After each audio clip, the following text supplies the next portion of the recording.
What is with that face, bro? And I don't also, know. a bit of awkward silence, and we did a Dead by Daylight stream yesterday. I did scissors. I also did scissors. What the hell? Tie. Alright, let's go. Let's go again. Nah. Alright, let's go again. Rock. That means you gotta do it, bitch. Alright, fine. Hey guys, welcome everyone to the All Things Nerdy podcast, the podcast for nerds from nerds. And we are 12 I'm Major. episodes in, which it would be Woo! episode 15, I want to say, if we did not have that 4-month hiatus at the time. But it is what it is at the end of the day. Nevertheless, from when I mentioned that we did a Dead by Daylight stream yesterday, it's because today is April 3rd at the time of recording this podcast episode. B went awkward silence. And also, speaking of Dead by Daylight, now that it was mentioned, anime fans, you're going to be happy boys and girls when you hear this, but Tokyo Ghoul is the first anime crossover that Dead by Daylight is having. I actually bought the DLC, and I played as him once yesterday during the buddy stream, and I must say, he controls very well. And I do like it. He's good. Fun to face because the thing that make his gameplay is fun, and plus when you're a survivor, you're on the edge of your seat when you hear the terror radius. Like, it's just insane on how good of a killer he is. Like, who knows what the next anime crossover could be, if you think about it. Like, it could be something like Death Note, Jujutsu Kaisen. Like, it can be, like, pretty much any well-known anime that is in the horror genre.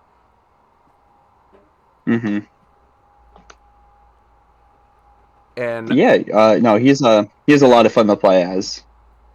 Yeah. I'm excited to see what other crossovers they have in store for us next. And one thing I'm curious about is whether or not if you've watched Tokyo Ghoul, and if so, how can you describe it without giving spoilers?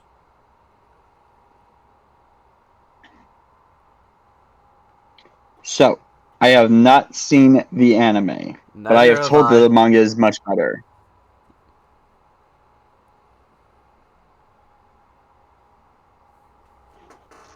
And when it comes to anime, there's a certain one that we're gonna talk about later in the podcast because I was watching it. I'm 4 episodes in so far, and it's a bang, and it is pretty good. It is worth the hype. It literally just came out earlier today, and I have not had the chance to watch it yet. So, yeah, I'm excited for it. Yep. And also, when it comes to Dead by Daylight as a game, what horror game or movie do you think will be the next crossover? And from 2 days ago, I got pranked by Horror Queen Harley because there was like a crossover picture to where it was Friday the 13th, and I thought it was legit, only to find out that it was a prank. Oh. Yeah, given the fact... sucks. That would have been so cool. Yeah, like, Jason being in Dead by Daylight, just have him in there, and we would have all of the iconic slashers from the 1970s, 80s, and 90s. We already have Michael Myers, we have Chucky, we have Ghostface, we just need... We also have Freddy. Pinhead and... Well, we already have Freddy. And Freddy, and if you count modern icons, we have the pig from Saw. Sam from Trick or Treat would be a big if. Pennywise, it would depend on whether or not if Stephen King wants to see his characters make it into potential video games. Like, as an example, as an idea, I was originally thinking of having Pennywise as a horror representative for Worlds Brawl 1. That would be cool to see. Yeah, that would be cool. But For something anyone that wondering what Worlds Brawl 1 is it's a fan story that Crazy is going to be working on. Basically, it's like a fighting game. yeah, so basically what I Not have in real though, but mind for it's the just shitty. writing of Worlds Brawl is that I want to have it written as if it was a fighting game story mode, and it is a part of the Mirrorgate universe, let alone a part of the final act. Mm-hmm. And everything that's going to build up to that, and the final 10 stories of the Mirrorgate universe being a multiverse, which teases ideas of a potential reboot for what other reboots could be. Like, let's say, for example, if Turok and Marvel was to trade roles to where instead of Turok being the first parent that Ninja and JoJo meets, it's Marvel. Ooh, I think that would, or if you want to have it that'd to be kind of where cool. Turok is the angel and Marvel is the demon. Again, I'm just giving examples Mm-hmm. here. And when it comes to what other ideas I think could work for Dead by Daylight, I don't want to get too sidetracked. We can talk about the Mirrorgate universe. We can talk about stuff for the Mirrorgate universe later. As for what other characters I think would work for Dead by Daylight, Springtrap would be a really good choice for a Five Nights at Freddy's crossover. And And as for other horror movie characters, Art the Clown, I think would be an interesting one, but they would need to find a way to pretty much tone it down, but keep it accurate to who Art the Clown is as a character, because there's this one joke that somebody in the comments made of a Terrifier video, the way the producer is like, how much blood and gore is going to be in the next Terrifier movie? The director, yes. mm-hmm. And I honestly think that makes sense to reference as a meme, given the fact that Terrifier as a film is known to be gruesome with their kills. And be and of course I referenced this joke last episode, but I'm going to do it again. You think Mortal Kombat fatalities are brutal? No. Terrifier kills are Mm-hmm. brutal. Mm-hmm. Very. Yep. But Five Nights at Freddy's and Dead by Daylight are getting a collab. It's going to be a later this year thing. Yeah, sometime starting from summer on, I believe, is what they originally said was the plan for that. And and a good guess that I have is that it's most likely going to be for the marketing of the Five Nights at Freddy's 2 movie that Blumhouse is making. Which, The official teaser for that came out last night, which is very cool. yeah, and I'm not gonna lie, I'm excited for it. Mm-hmm. Like, it ain't just gonna be in a pizzeria. Oh, no, no, no. They are No, no, no, roaming no, in the no, no. streets. They're everywhere. They're hunting down someone, and I'm very curious as to who. Yeah. And as for other ideas that I think would be cool to see, who knows what other horror franchises could be good representatives.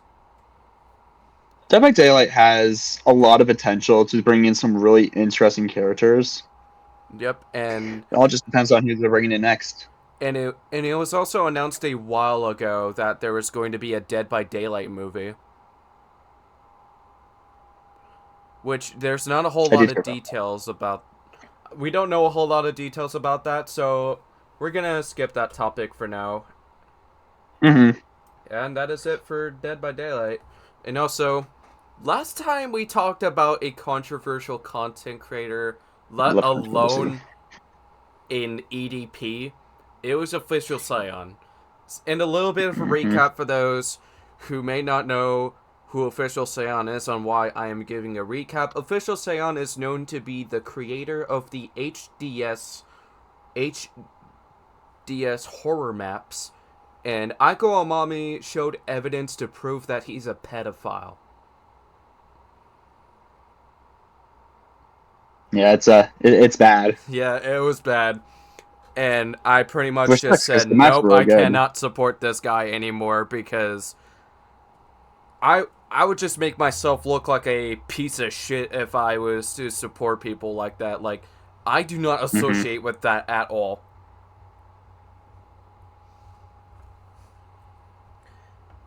And a kid behind the camera is not. The thing that makes a kid behind the camera a pedophile is that he's been dating his wife since she was 15. Mm-hmm. With B's just like sinking. I was about to make a joke saying B.exe has stopped working. Dude, I've been spacing out this entire day. It's a fever dream.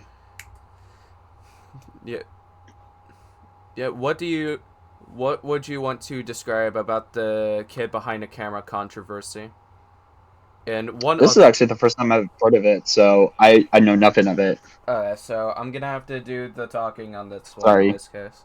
I'm sorry. I don't So, I don't know anything. and not only is he a pedophile, he's also been disrespecting Angry Grandpa's legacy by milking the shit out of his own channel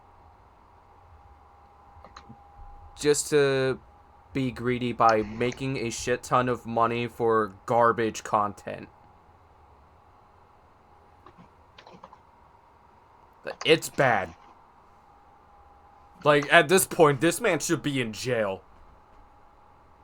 Like, ban this fucker from social media and throw his ass in jail. Like,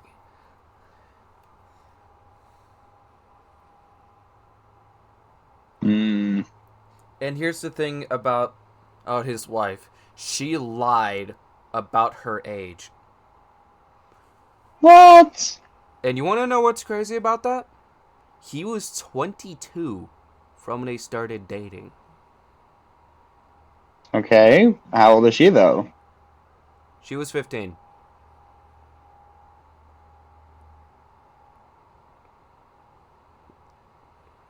I'm not even joking. Like, it is bad. And as for Angry Grandpa, his content was good, but the good stuff died with him. Mm-hmm. And there's also been like some other people, like other commentary content creators, discovering some disturbing secrets. Like, a kid behind a camera was abused growing up, which is the only thing I would say is controversial about Angry Grandpa based on what I know. Which nobody should go through that, but at the same time, that is not an excuse to become a pedophile. Mm-mm. There are some fucked up people in the world, but this guy, he should. He's pretty much the Eat That Pussy 445 2.0. Mm-hmm. Pretty much. Yeah, and why I said that is because EDP was exposed on being a pedophile 4 years ago. Still wild that was 4 years ago, honestly. Yeah, four. Feels so much more recent than that.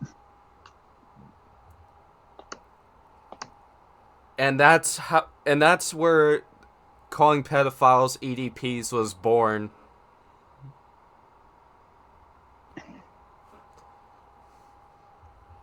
And it's just like a.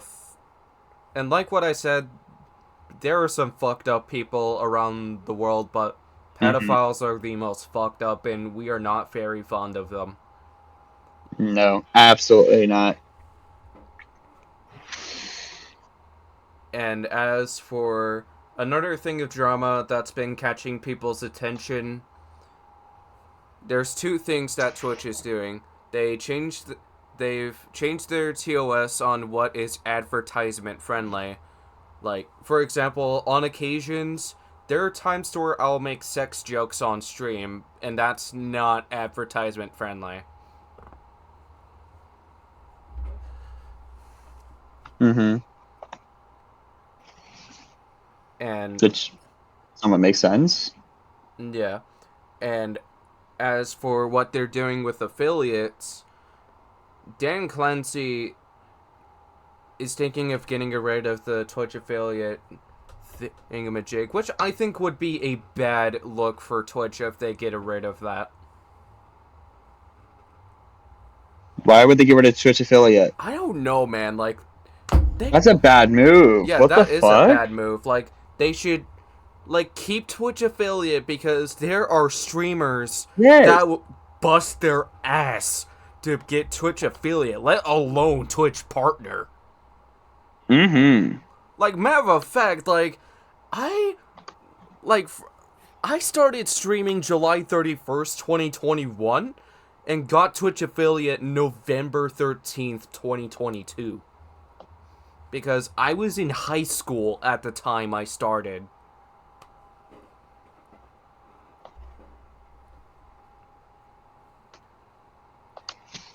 It would just suck to see all that hard work just go down the drain Exactly. over a stupid update. That sucks.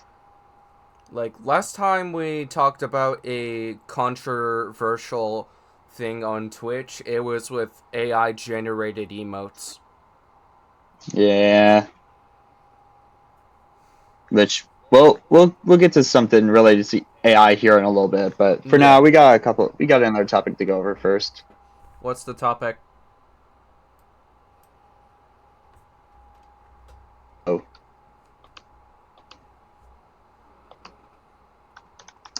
And also, last time we talked about a well-known person passing away, it was Tony Todd, who is the actor of Candyman. Mm-hmm. The voice of Akuma for Street Fighter 4 recently passed away. He was also the voice of Angemon from the Digimon series, as well as a bunch of other old school characters. Yeah, the only character that I know him as the voice of is Akuma, but it honestly sucks to see that one of his voices.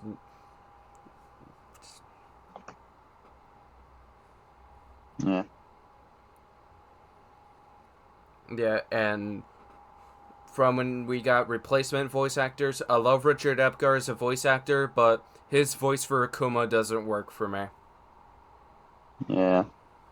Oh yeah, I forgot. He's also the voice of Anti-Spiral. I forgot about that. Yeah, how did his passing affect you? Well, I actually watched Digimon when I was younger, and I still watch it to this day. So hearing the original Angemon voice actor and just knowing that he's no longer here is just it hurts. He is also one of the actors that played some of the original Power Ranger character villains. So his death impacted quite a lot of people. Like how James Earl Jones' passing affected a lot of people. Same case with Maggie Mm-hmm. Smith. And like what I said in episode 5, hearing James Earl Jones as Darth Vader is not going to feel the same. And seeing Maggie It's Smith not. in Harry Potter is not going to feel the same. Seeing It's also not. Seeing Candyman, I can imagine the pain for the horror fans out there. Like, it's not going to hit the same when we see Candyman in Mm-hmm. action. Nope. It's not gonna hit as hard as And before. and when it comes to and if Candyman was to make it into a fighting game as a guest character, we would need somebody to voice him, like, let alone one who sounds accurate. I'm looking at you, Chris Mm-hmm. Cox. Your Terminator voice sucks.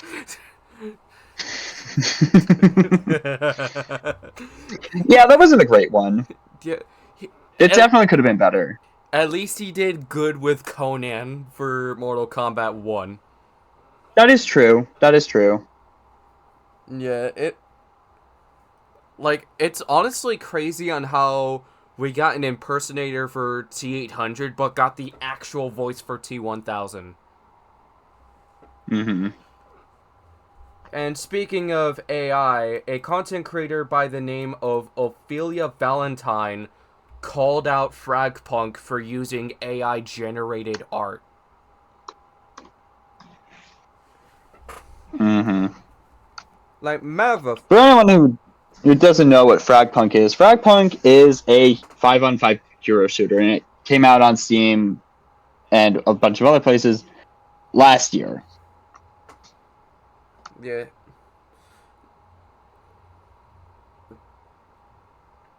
And I'll admit it, I was willing to give it a chance until I saw that it uses AI art. I have to Mm-hmm. show you. Hold on. I got an idea as to how we can show it.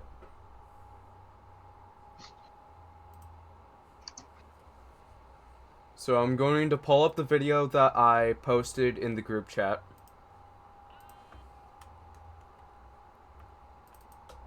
So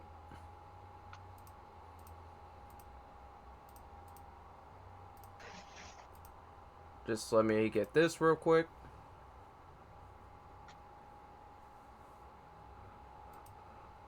Yeah. Alright, you see it? Yeah, I see it. Alright, so without getting into, without that we wouldn't be able to get into too much details, we're gonna show a video, and credit to Ophelia Valentine for the video we're about to watch. I have to show you something that I discovered last time I played this game, and I think it would be unfair if I didn't point out something that I feel like is very important. Yeah. We're gonna be talking about Fragpunk for a moment. They're using AI art in their game, and I wanted to show you guys. I feel like Fragpunk has so much potential, man. And like, that's what's really frustrating, is it's just lazy. Yeah, a lot of games are starting to hide the AI in it, which is really ironic because I'm pretty sure Steam has you have to say that there's AI in your game. So I've tried emailing them, tweeted at them, like they just won't respond to me. So I guess the best way for me to handle this is to educate you guys through my platform. And I really feel like the game has so much potential. I just don't think they need to be doing what they're doing, right? There's a couple of these banners like this that are really questionable. There's a couple of them. Like, look at the shading on these wings here. Look at this. Look at this. This is definitely AI. Look at these. It's really hard to see, I know, but look at these trees. Look at all of this here. Look at this ice map. This is all AI. And even if it isn't, the fact is that I still emailed them about it. And I asked them, like, hey, is this AI? Because it really looks like it. And if it's not, that's okay. But like right here, look at these details here. Like all of this, I don't know about this one, but like this one for sure. Like some of them are definitely, but that's the thing, guys, is they're putting it in games and it's AI, and they're not saying that it's AI. And that's the thing, is like, that's why I emailed them, because I was like, if it is an artist, just, you know, say, hey, this is made by this artist. Okay, no problem. But the fact that they're avoiding responding is kind of issue, you know? People are paying for these skins and stuff like this, and it's fucking AI, you know? This isn't part of the premium bottle pass! Like, I already unfortunately put money into this game, but I don't think I'll be playing it on stream because I really I can't do it, man. I just can't do it. Disgusting! And that is it. Yeah, it's definitely problematic if it does use AI art. Oh my gosh! And if they aren't saying, "Hey, this game uses some AI assets," that's a big deal. That's a problem. Yeah, it is a major problem. Like, matter of fact, it's a bad look if you use AI art.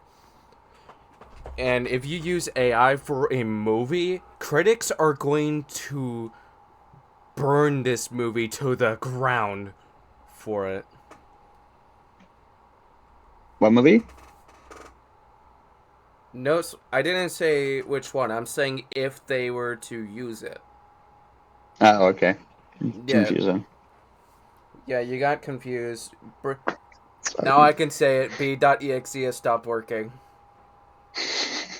My brain has shut down. It is trying to process things, and it's just like,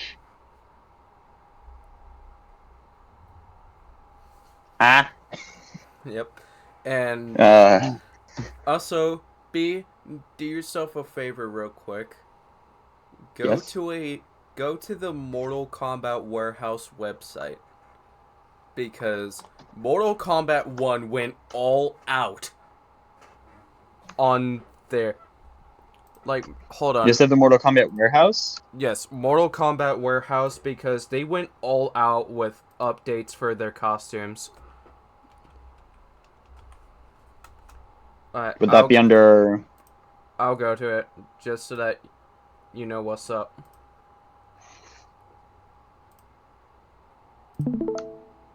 Alright, so we're going to the Mortal Kombat Warehouse.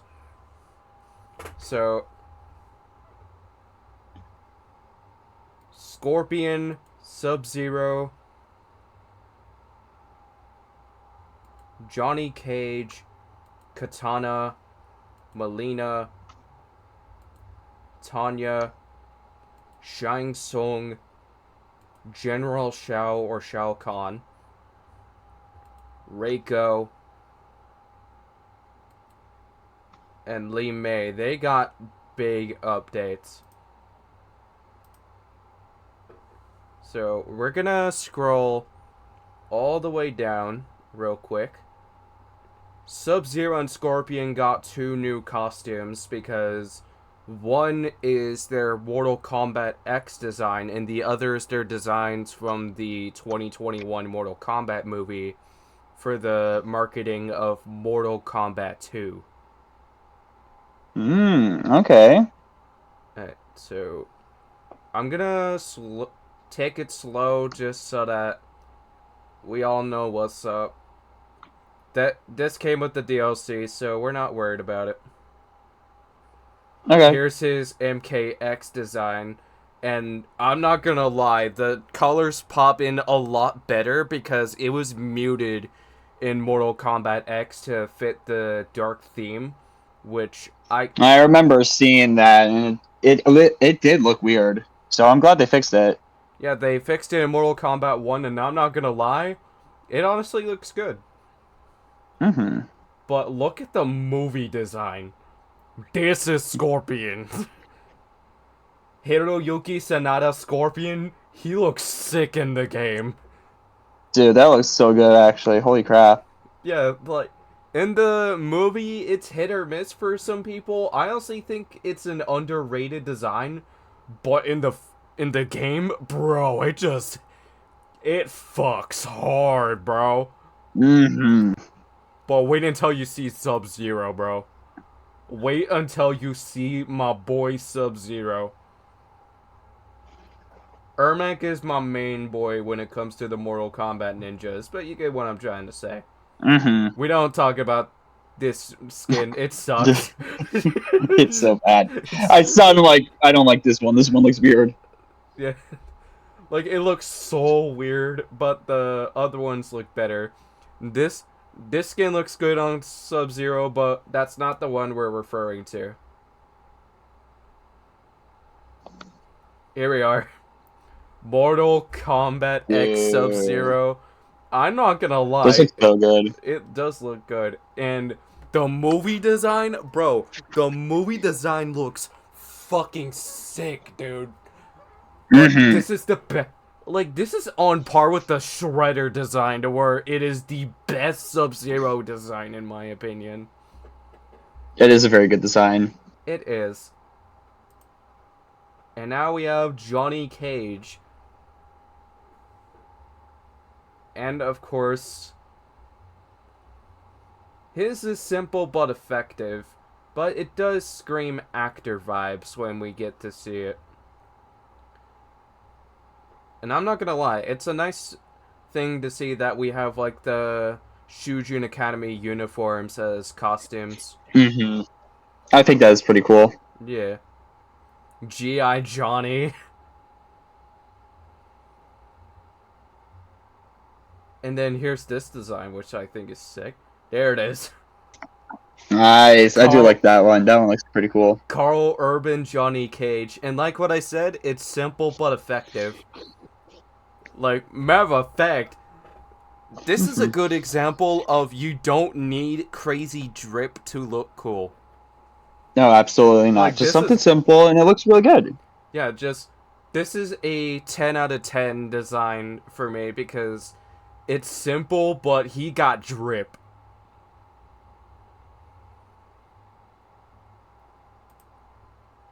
Katana. So, the female characters got, Katana got 3 new designs based on Oh, what I've geez. seen. Okay. Like, I'm gonna scroll all the way down. Well, here's one. The classic design. Damn. The Mortal Kombat 2 design, it looks a lot better in this game, bro. Mm-hmm. Like, damn. I'm gonna stop looking at that. But the move. But this design is what Katana's design is going to be in Mortal Kombat 2. That looks so good. Yeah, that looks good. And the webs is there for artistic design, which I honestly think it looks really good. And Mm-hmm. we also have this design, which I don't know how to feel about it. It don't translate good with Katana. No, I don't like that one as much. But with Melina, I think it's good. You'll see why. So I'm scrolling down. Eh, Still scrolling. She has drip with her Earth Realm costume design. I'm not It's gonna got a lie. lot of skins. Holy crap. Get look at Scorpions and then say that again later on. Anyways, Mortal Mm-hmm. Kombat 2 design. Oh, she has That's maroon good. as an alternate color? Shit. I do think that I do think that looks really good on her. Same. This yeah, it translates on Melina better than on Katana Mm-hmm. because past few designs Melina has had a slutty design. Mm-hmm.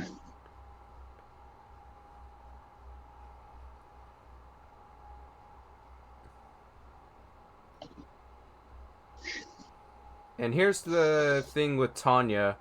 She has a yellow design because I think she was originally supposed to be the yellow female ninja in the past few Mortal Kombat games.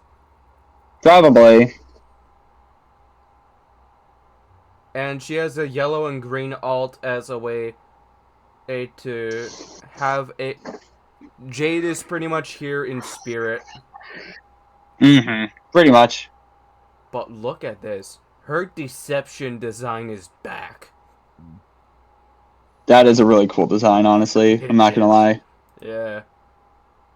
Shanks, the Outworlders, it looks like they're going to prom with what you're about to see.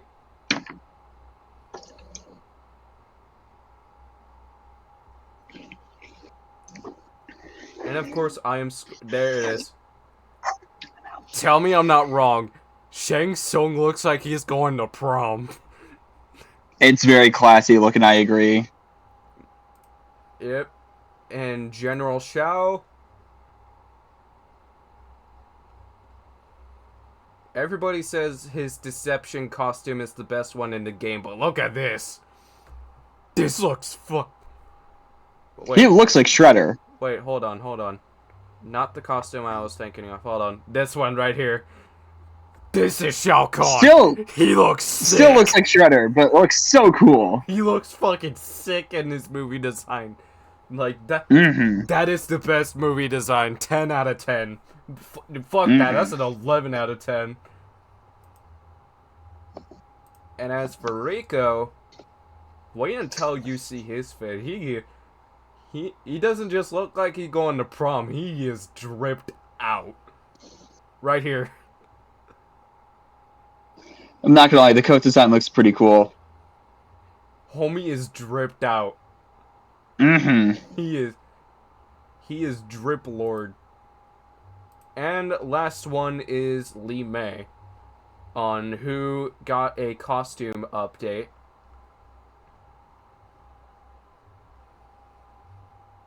There it is. And I ain't gonna lie, she That looks looks like good. the gothic chick look works for Lee May for me. Mm-hmm. It looks good. It's not my favorite so far, but from what we've seen, but it's not bad. I like it. And that is it. Nice. And that is it for the Mortal Kombat 1 costume updates. Mm-hmm. Instead of getting into details, we wanted to show it to you guys. And if you're listening to the audio, the video is up, but if you're watching the video, at least you get to appreciate the designs with us. Mm-hmm. And I ain't gonna lie, they cooked for their final update, especially with the Mortal Kombat Mm-hmm. X skins. Given the fact that Mm-hmm. Mortal Kombat X is having its 10th anniversary this year. Mm-hmm. Wait, I'm sorry. Mortal Kombat X is having its 10th anniversary? Yes. Yeah, no, that did come out in 2015. Dang, okay. It's been a long time. Holy crap. And It Mortal feels more Kombat recent than that. 11 came out 2019. Mm-hmm. And Mortal Kombat 1 came out 2 years ago. Mm-hmm. Which their DLC took a year to... Pretty much took 2 years in theory to have it all ready. And I'm sure that they're working on the next Mortal Kombat game, or they're working on Injustice 3. Which I hope it's Injustice 3. But at the I would same love to see Injustice 3. But at the same time, keep Sweet Baby Ink away from it. Self-explanatory on to why I say that. Nevertheless, LEGO is having a collaboration with Pokemon. I am so freaking excited. To celebrate Pokemon's 30th anniversary, LEGO and Pokemon have decided to come together and make some Pokemon LEGO sets, and I could not be more excited. I'm going to be buying all of them. I don't care if I go bankrupt, I'm going to buy them all. Like, if anything, I have this Togepi, which technically counts as LEGO, but it's not officially LEGO. It's Mega Bricks, which is the company that Pokemon has collabed with previously, but they probably are still going to be collabing with Mega Bricks, but they have some Lego now as well, which is very cool. Yeah. I am excited. I am very curious just to see what kind of Pokemon Lego set we are going to be getting.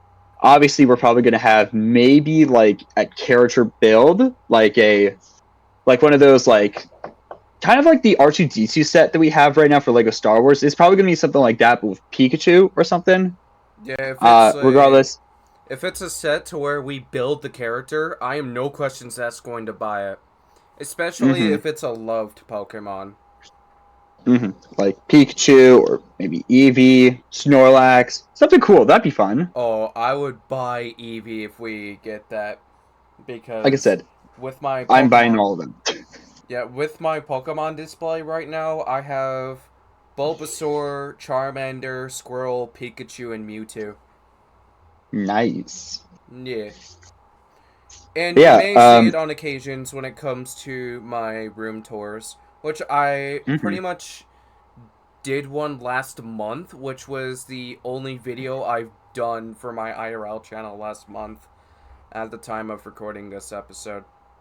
Now, I will say this right now. I have gotten back into Legos, like, excessively. They're a little bit more expensive than I thought they were at times, but you know what? I don't care. They're fun to build. I actually just finished building the intro scene to A New Hope, like, literally 2 weeks ago. I finished that in the span of 3 hours. That was a very fun build. Loved that one. Yeah, I'm not gonna lie. I think it would be fun if we do a build for, like, an in-person buddy stream. That would be very cool to do. Yeah, that would be. I mean, as long as we have a Lego build ready to go, that is. Exactly. Just like get like a box of a Lego set and then we build it on stream and then there we go. Mm-hmm. And we could also do like a recording of it as well. Like have the stream be its own thing and then have a recording be a behind the scenes for it. Mm-hmm. Which I think we That'd be could cool. do that for future We could pull it streams off. for if we do stuff like this. Like I think it would be a fun and an engaging way to make sure we have Mm-hmm. entertaining content and how we make it entertaining. And speaking Mm-hmm. of anniversaries, God of Mm-hmm. War is having its 20th anniversary. I can't believe it's already been 20 years since the first game came out. Unbelievable. I was a year old at the time it started. I was 2. And Kratos, We were babies. yeah, we were babies at the time. We were very, very young. We couldn't play those games. And nowadays, we're just like at the age where we're like, I'm just gonna play whatever I want because fuck you. I'm old enough. I can do whatever. Can't tell me what I can and cannot do. Exactly. I'm an adult, damn it. Like, for example, I could just like play Mortal Kombat, for example, and not give a fuck about it. Mm-hmm. Like, what are some other game? Like, I can even play Manhunt, for example, and won't give a fuck. But not Manhunt 2, because Manhunt 2 got banned globally because of how gruesome it is. I did not know that. Interesting. Yeah, and because of that, any games that is rated M for mature has been keeping a limit on how gruesome it can be, because if they're not careful with how graphic their stuff can be, it can get banned for some countries. Mm-hmm. So the only way to be able to play it is if a friend has it. Mm-hmm. Nevertheless, with God of War, it's honestly crazy to know that Kratos has been around for 20 years. Mm-hmm. It's insane. Yeah. And we've had the Greek era, which is his classic, and who knows if we'll get a third game for the Norse era for God of War, and for the next eras. Like, I'd be down for, like, a Japanese era of God of War. I think that would be sick. That would be cool. I could possibly see them doing that, but I think they might just stick more towards like Middle Eastern. Yeah. Well, not Middle Eastern, but like Eastern countries. So in this case, they might do Egypt for the next era because Possibly. of Tyr. Maybe. Yeah. Only time will tell. And of course, we're not going back to Greece because Greece is pretty much a wasteland at this point because of what Kratos did in his younger days. Mm-hmm. He slaughtered the Olympian gods. Good job. You destroyed everyone. And in the Norse era, it's pretty much his redemption arc, which that alone is just chef's kiss. Like the They're 2018 very fun game games. got Game of the Year, and God of War Ragnarok was a contender, which proves that it was good. Mm-hmm. And the fact that the DLC for God of War Ragnarok was free too, shit, brother, that's crazy. Mm-hmm. Like it would be so fun if we get a roguelike game for the next God of War game. It would be really cool to do, but I don't know if they'll do that. I mean, they might. Who knows? Yeah. Like, I honestly don't know, like, whether or not if we'll get a new God of War game, but it would be awesome to see that. Mm-hmm. Like, we've had T.C. Carson be the voice of the Greek Kratos, and Christopher Judge as the voice of Norse Kratos. Mm-hmm. Which they're both pretty good, but Christopher They're both very Judge good. did That's for really sure. good as older Kratos. Mm-hmm. Like, it's just crazy to know that. And also, did you know that Chips Ahoy and Reese's is doing a collab? I did not know this, but I do now. So why don't you tell us about it? Yeah, so I found this so this comes with a little story behind it. So my parents went to get some snacks for me and my sister, and my sister got some Chips Ahoy Reese's, and she asked me if I snagged some, and I said no, I didn't. But from what I did ask her, hey, do you mind if I have some? And she didn't mind, and I snagged 3 pieces. They taste like peanut butter. Well, I would imagine Reese's are peanut butter. It's chocolate peanut butter. That's it. Just Mm-hmm. just chocolate peanut butter. Mm-hmm.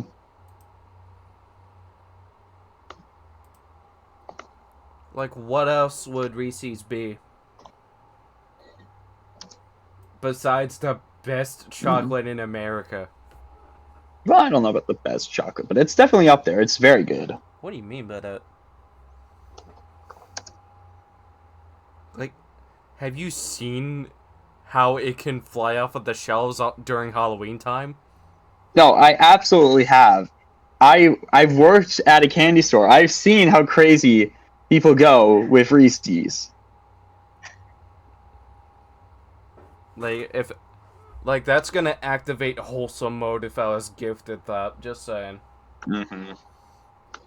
And as for Chips Ahoy itself, I do like the chewy ones, but as for crunchy,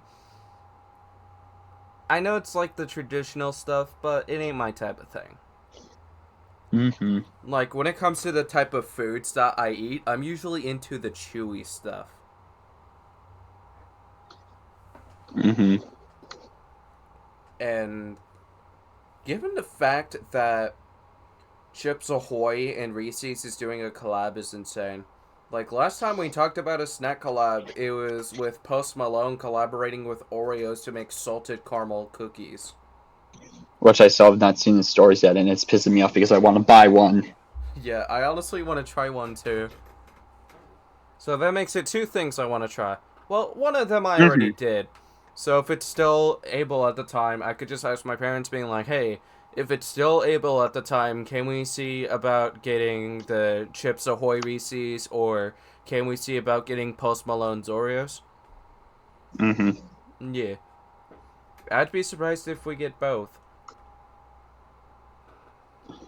And Mm-hmm. we were originally going to talk about this month's Nintendo Direct, but we can extend this topic. I'm looking at Very you, well Pete. then. Yeah, very well then. Let me pull up the second page real quick, so we could do a quick dive into the direct that happened yesterday morning, as well. I'm not gonna lie, I'm excited for Mario Kart World. Oh my gosh, I am too. But we have a small problem, What's that? and that is the price of some of these games are going to be really freaking expensive. $80 for Mario Kart. That is nuts. Well, Moist Critical Well, was I mean, not I'm not- kidding from they said Nintendo is greedy. So here's the thing. The Switch 2 itself is going to be $450. But if you get the bundled version, which comes to Mario Kart World, it's a $50 increase. So there's actually a deal in that, which might be what they'd be going for. We'll see. Anyways, let us kick off with the Switch 1 Direct, the final Switch 1 Direct. This was last week on March 27th. So they announced a couple of games that we had already known was in the making, but we also got a bunch of new games that we did not know was coming out. So I'm gonna quickly rapid fire go through these and just give some quick opinions on them. We got Dragon Quest 1 plus 2 HD 2D remake made by Square Enix. Looks absolutely amazing, and I will probably be playing that eventually at some point on my own. But Square Enix has mastered HD 2D. Absolutely beautiful. It looks amazing. Like, all of the games that Square Enix has made that is in 2D within the past, like, 5-10 years just look absolutely incredible. And I loved this direction, and I really hope they keep doing this because I would buy all of them, honestly. They all look so pretty. Yeah.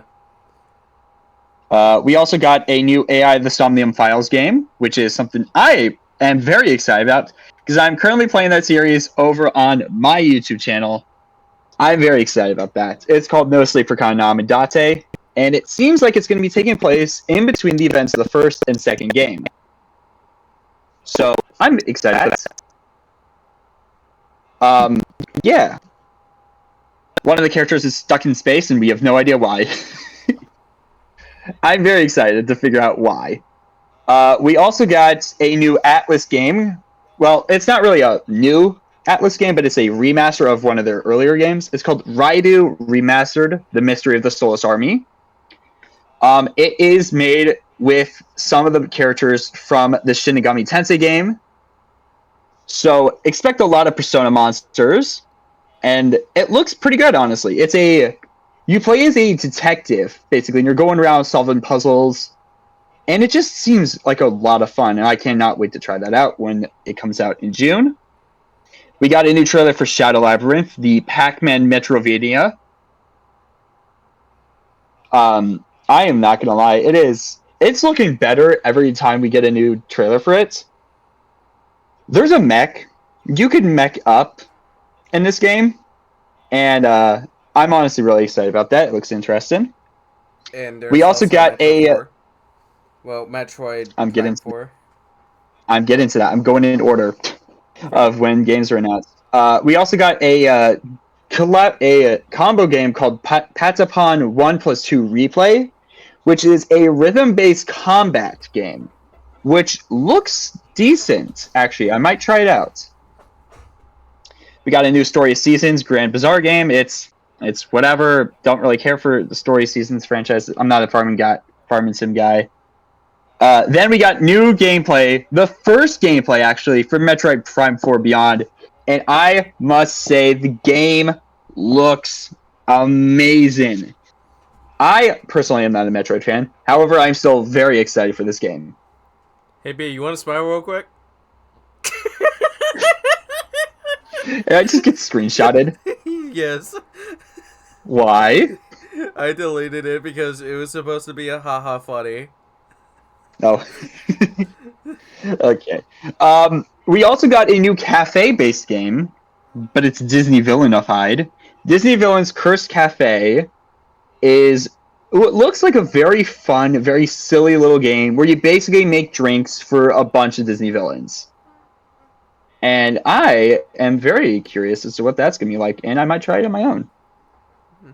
We also got a new social life game called Witchbrook.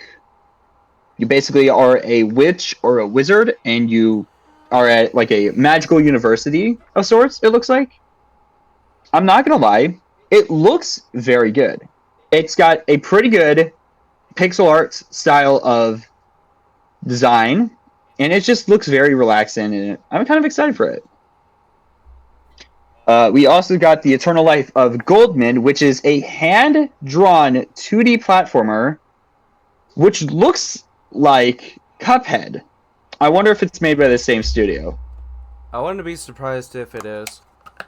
I actually have no idea if it is or not, but I am excited. It looks decent.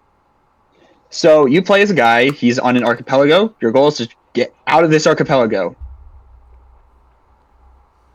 We also get Gradius Origins, which is a arcade shooter kind of like Galaga, which has also got like the Salamander series in it. So it's like a bunch of like these old school space shooters. There's like 7 games in this collection. It's nice. Plus there's a brand new game in this collection as well, Salamander 3. It looks pretty fun. I don't know if I'll play it, but if that's your kind of thing, look forward to that. We got Rift of the Necrodancer, which is the sequel of the Crypt of the Necrodancer, which is very fun. There is also a bunch of collab DLC like Celeste, Pizza Tower. It's nuts. I'm kind of excited for that. We're getting Should be Pizza fun. Tower on Switch? No, I'm pretty sure that's already there. But no, like Rift of the Necrodancer has a Pizza Tower DLC coming. If you don't know, Rift of the Necrodancer is a rhythm-based game. Tamagotchi Plaza. For anyone who has used a Tamagotchi, we're getting a game for them. That should be fun. You basically just meet Tamagotchi creatures, and you grow them. Well, not them, but like the town around them, and it looks cute. It's not my kind of thing, though. Gives a lot of Animal Crossing vibes, honestly. Should be exciting, though. We got new Pokemon Legends EA news literally a month after the Pokemon Direct, and I was very surprised by that. Speaking of Pokemon, are you gonna fuck Vaporeon? You are not beating the furry allegations anytime soon. No. Just for meme's sake, I made him do that from when he lost against me in our Yu-Gi-Oh! Master Duel rematch. Why would you bring that up? Because it's funny meme. That is true. That is true. But yeah, we got new Legends EA news. We found out that what was at the very end of the Pokemon Direct trailer was what looks like a announcement. We found out that is for the ZA Royale, which is basically like a battle tournament kind of a thing, where you have to battle trainers to rank up to get to the very top. And that sounds like it's going to be the side story for the game, and I'm kind of excited to see how that plays out. Because it looks like trainers could ambush you. And you want to know a good theory that I've been hearing Smash fans say? Mm-hmm. So, you know how with Mario Kart 8 we got the normal game for Wii U and we got a deluxe for Nintendo Switch? Oh, you think it's going to be similar to that for the Switch too, huh? Yeah, to where we have the normal Smash Bros. Ultimate for Switch 1 and then extend the idea for Smash 2 to where we get new characters. That'd be cool to see. Or it could be a new Smash game itself, but have We it don't like be a soft reboot to where the idea is still there, but some movesets are changed a bit. I would like that idea. Yeah. We also got a new Rhythm Haven Groove, which is a continuation of the Rhythm Haven franchise. That comes out sometime next year. We got a very interesting little thing. Virtual game cards are now a thing, which you could then share to other consoles. Well, to your friends by ejecting them and sending them on their way like you would like an actual physical game card. It's very weird. I'm very excited about it, but yeah, it's gonna be interesting to see how that plays out. Gotcha. We also got a bunch of quick, like really quick announcements. High on Life is coming to the Switch. Yeah. No way, bro. Yeah, we're getting High on Life May 6th. We got High on Life on the Nintendo Switch before GTA 6. Pretty much, yeah. That we joke also is got a not couple. getting old anytime soon. No, the gaming community loves making that joke. We got this before GTA 6. Yeah, like the internet is not going to stop making that joke until the game comes out. Nope. We also got a couple of other games. Star Overdrive, which looks like a open world exploration game, which seems kind of fun. The Wandering Village, which seems like a farming sim, but it's also like not a farming sim. It's very interesting, but it all takes place on this giant dinosaur-like creature that roams around the world, and I think that's kind of cool. King of Meat, I don't remember what that is. But that sounds funny. That's what it's called. Lowe's Lagoon Summer, which is like a it takes place in a lagoon. It's like an exploration game. And then there is Fantasy Life I, The Girl Who Steals Time. We got an announcement for this back in the direct late last year. So this is just like a little bit more gameplay from that. But it looks fun. We get to ride like a gray dragon. That's cool. Sega Frontier 2 Remastered looks pretty good. It's like a fantasy RPG. But then, this is a pretty good one, actually. Monument Valley 1, 2, and 3 are coming to the Nintendo Switch. If for anyone who doesn't know, Monument Valley 1 and 2 are puzzle games that mess with illusions. They're very cool, very fun. Yes, I said mobile games. That's what they were at first. Before being, like, brought over to Steam and stuff. But now, we're getting a third one. Suck nowadays. Yes, but these were from, like, 10 years ago. So they were the good mobile games. Yeah, like Angry Birds, Cut the Rope. Yeah. 1, 2, and 3. B, your camera is frozen, just so you know. Never mind. Crazy's face crashed on my end. Woo. Yeah, B.exe, it stopped working, but this time it's his whole camera. Don't know.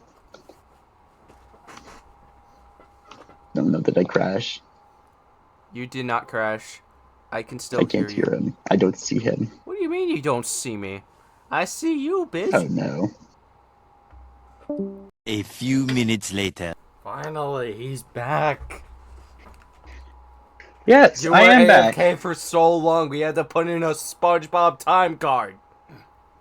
I'm sorry. I'm sorry. My mom was leaving. I had to go say bye to her and help her grab some stuff real quick. Anyways, where did I leave off in the direct announcements? These nuts.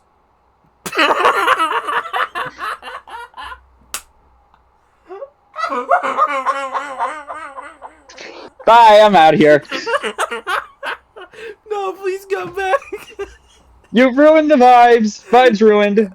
No, what do you mean vibes ruined? I'm kidding. The comedic timing was funny. It did was. Alright, but no, I finished talking about Monument Valley last. Yeah. So, alright, so let us jump into... These nuts. I'm just kidding. Let's jump into the next game on the direct announcement, which is Everyone Golf. Everybody's Golf Hot Shots, which is like a anime-looking golf game. Seems fun. I'm probably not going to play it, but if you like that kind of thing. The golf game that I do want to play at some point is Golf with Your Friends. Yeah, I do want to play that one too. That one looks good. Yeah, that one is the one to where you would be shit-talking to your friends and poking fun at each other for being bad at it. Yep. We also got a new Marvel combat game. Speaking of Marvel, Ultron is going to be in Marvel Rivals. I'm not even joking, bro. It's fucking sick. Dude, I'm excited. Bro, we got Ultron in Marvel Rivals before the death of Overwatch is already dead, so that is true. Yeah. Anyways, but yeah, Marvel Cosmic Invasion is a throwback arcade-style brawler made by the same team behind Teenage Mutant Ninja Turtles: Shredder's Revenge. You can play it solo or up to 4 players, and local or online co-op play. You can play as Captain America, Spider-Man, Wolverine, Nova, Storm, Captain Marvel, a few other characters, but that's about it. It's a very small lineup of characters, but still. And then, finally, well, actually, no, there's more after this, but the big one at the very end, Tomodachi Life, living the dream. For all of your me shenanigans, this is the game for you. This is the third in a sequel. The third game in a series following Tomodachi Collection on the DS, exclusive to Japan. Tomodachi Life, which came out on the 3DS everywhere about 10 years ago. And finally, this one, which is coming next year. And I am so excited to see all the shenanigans the Mii's are going to be able to come up with. And finally, they announced that they're having a news app called Nintendo Today. And I do think that is actually a very good way to wrap up a Direct. But yeah, that's it for the March Direct. So let's hop over to the Direct that happened yesterday. And Mario Kart World was already mentioned. Yes. And from last episode, if I remember correctly, or 2 episodes ago, you said that there is going to be 24 racers. Indeed, there is. It would be a crime to not include a Yoshi. What are you talking about? Yoshi is like one of the characters that's been in every single one, so of course they're going to be in it. And speaking of Yoshi, Sakurai has been facing controversy for removing the Black Yoshi alt for the Yoshi's Crafted World alt, which looks bad. Yeah, but that's not news. That's just... It's not news for the time being. It's just, for right now, it's just like a past thing brought up as an example. Yeah. Alright, let's talk about this Direct from yesterday. So, kicking off, yes, Mario Kart World was the very first game they announced. But, I do need to talk about it for just a little bit. With 24 characters in one race, this must mean that the roster must be huge. The answer is yes. We don't know how big the roster is, though. But, based on what we saw earlier today, it looks like there's going to be at least 40 playable characters, not including costumes for those characters, which are apparently their own separate thing, which is wild to me. So this could possibly, I don't know if it's true, possibly mean that you could play a race with multiple different variations of one character.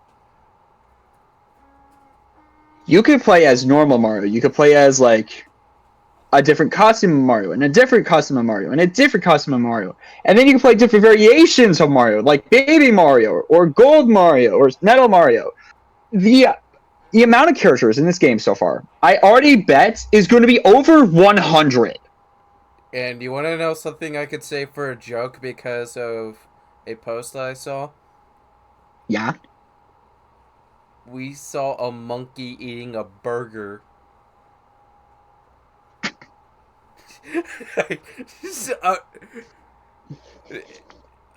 We've never seen Donkey Kong eat a burger before. Yeah, we got eating burgers in there are Mario burgers. Kart before GTA 6.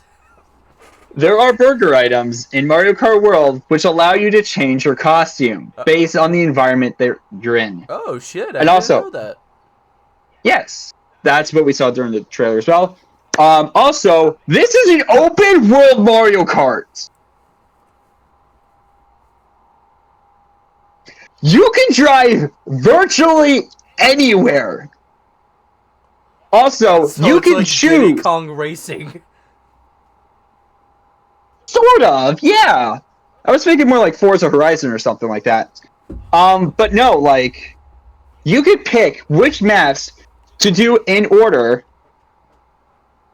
and you would drive to that location after each race. And it's just continuous racing. There is, like, no stopping. And it's so cool. Do you get the set up how many laps you do? I would assume... I have no idea. I would assume 3, but I have no idea. They're also bringing back fan-favorite courses, like Airship Fortress from Mario Kart DS. You can't have Mario And I Kart am without a Rainbow Road. So excited for that. They did not actually show a Rainbow Road, but we are going to get one. It's a guarantee. Yeah. If but we get one that's inspired by the Nintendo 64 version, that's the one I'm playing. Well, I mean, we already got that one on the Switch, but I mean, yeah, we might get that one. Who knows? Yeah, but the amount of that's the amount of weird that is true. The amount of weird character choices so far that we've seen from Mario Kart World is nuts. The Goomba, Hammer Bro, the frickin' Moo Moo Meadows cow, which has become a meme already. Pokey, a snowman, a dolphin, a frickin' dolphin in Mario Kart before GTA 6. Yeah. And that's just all the characters that we saw from the trailer Alone. and the box art. Holy shit. This is the insane Mario Kart game we will ever get. And if we get guest characters, like we've had the Inklings, we've had the Villagers, we've had Isabelle, we've had Link, give us Kirby. Mm-hmm. And with We'll how get we to have Kirby Link, actually give later us in the Zelda. direct. We'll get to The Legend of Zelda and Kirby later in the direct. Oh shit. Yes, we got news for both of them as well. We also found out that on the Switch controllers there is a C button, a little square button that has the letter C on it. We found out what this button does. There is a group chat. You can start a chat with your friends via the C button. The Switch 2 is going to have its own version of Discord built in. We're still gonna use And- Discord though. Yeah, maybe. But if you purchase a Nintendo Switch 2 camera, you could also have your face appear while you're face calling. And I think that is kind of cool. Sorry. It's a little weird, I will say that, but it is definitely very interesting. The Direct does a much better way of like explaining it and showing it off than I've been explaining. But yeah, the Nintendo Switch 2 has a LCD screen which is 180p, supports up to 120 FPS, and offers HDR support, including 4K resolution. This is a powerful console. It is just bigger, but not wider. It is the same thickness as the Switch 1. The Switch 2 Joy-Cons do have mouse-like functions, which is very interesting to say the least. They showed a game demo for a game called... somewhere later in here, I don't even remember. But I'll talk about that in a bit. But yeah. We also found out that the Switch 2 also has 256 gigabytes of internal storage compared to the 32 on the Switch 1. So that's cool. And yeah, the Switch 2 dock is back. It looks a little bit thicker overall because the inside of it has like a very powerful cooling fan, which is definitely helpful. We definitely need that. And the kickstand on the Switch 2 it goes around the entire length of the back instead of just being on one small corner and just this tiny little plastic flimsy looking thing that you could just knock off if you without even trying. We found out the Switch 2 does release June 5th. So 2 months. So, and we also get the release of Mario Kart World during the day of. Yes, it is a day launch title. Yeah.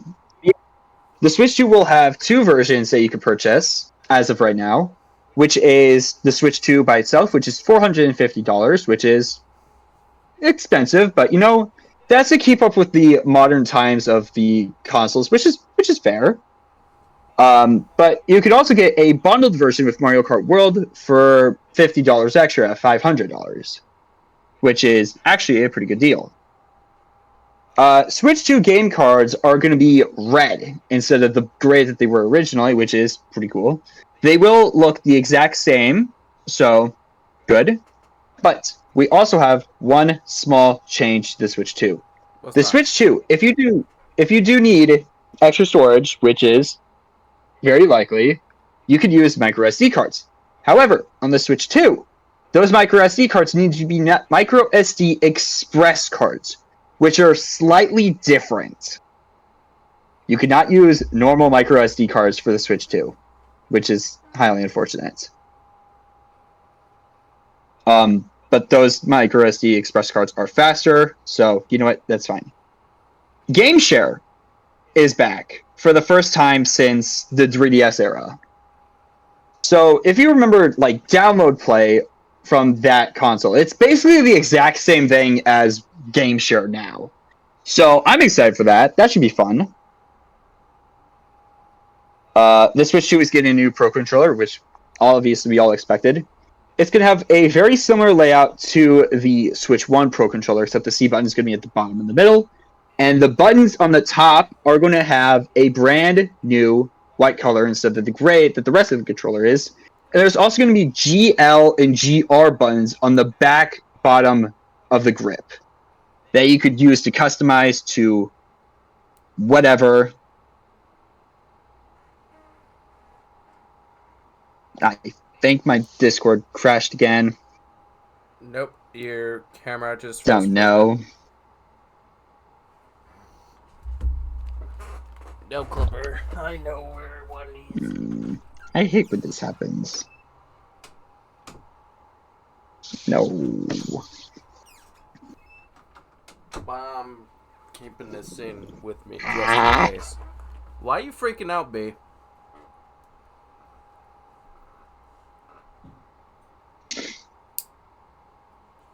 I just saw my own nail launch on my desk. Okay, we're good. My connection has been restored. Yippee. So it's I love just how my internet. Yeah, it's just internet problems. Lovely. I just finished talking about the Pro Controller. I don't know if you picked up on that though. I did pick up on the Pro Controller. Good. You will be able to transfer your data from the Switch 1 to the Switch 2, which is very convenient. I like that. That's a good decision. We are also getting a console demo game called Switch 2 Welcome Tour. However, this is a paid game. However, thankfully, it sounds like it will be less than $10. So it is going to be very cheap, but the fact that it's paid is a little annoying. Unlike on the PS5, which had the DualSense demo game, but that came with the console. That was free. So the fact that this one you have to pay for is a little annoying. But it is a game that tells you details about the Switch 2, some hidden things that you didn't know about the Switch 2, and also has a couple of mini games in there designed to help you to learn about the controls of the Switch 2, like the mouse controls and stuff like that. So that should be fun. And there's also one good question that I do have for you.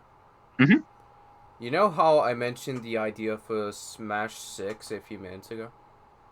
Mm-hmm. Who is one who, out of every character you can think of on who has not made it into Smash yet, who would you want to see and why?